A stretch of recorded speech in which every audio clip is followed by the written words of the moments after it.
mon potager. Qu'est-ce qu'il y a? Il y a des oignons que j'ai refaits. Il y a des carottes que vous voyez là. Et là, je vais lui planter des bêtes cardes. Je ne connais pas du tout ce légume.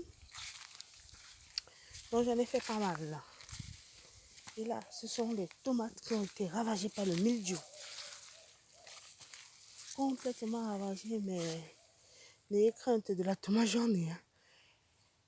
Mes pieds de tomates ont été complètement ravagés par le mildiou, mais la récolte est présente quand même. Vous voyez là, c'est le panier que je viens de récupérer et c'est le troisième déjà. Malgré la maladie, la récolte est quand même là. Comment vous dire, j'ai découvert durant le confinement le travail du sol et franchement j'adore ça. Et je commence une nouvelle vie comme ça, élevage de volailles, potager, culture des légumes. L'objectif en fait est de rechercher une pseudo autonomie alimentaire, si c'est possible. Donc vous voyez, c'est très très réjouissant de récolter ce qu'on a sémé.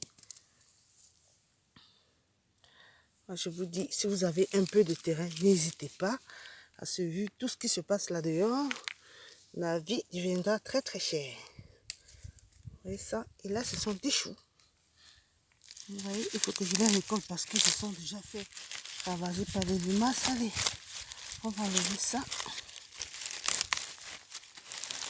J'enlève parce que si je laisse, c'est le premier qui arrivera sera servi.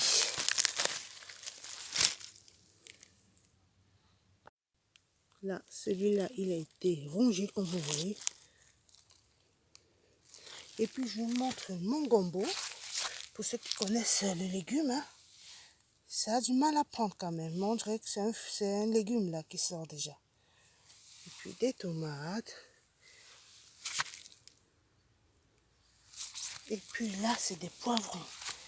Il y en a. Là, d'ailleurs, je vais cueillir celui-là. Au final, la récolte du jour, des choux, comme vous voyez, des poivrons, près de 10 kg de tomates, des tomates cerises, un peu de haricots. Je vous donne rendez-vous sur ma chaîne YouTube à quand l'autonomie. Abonnez-vous.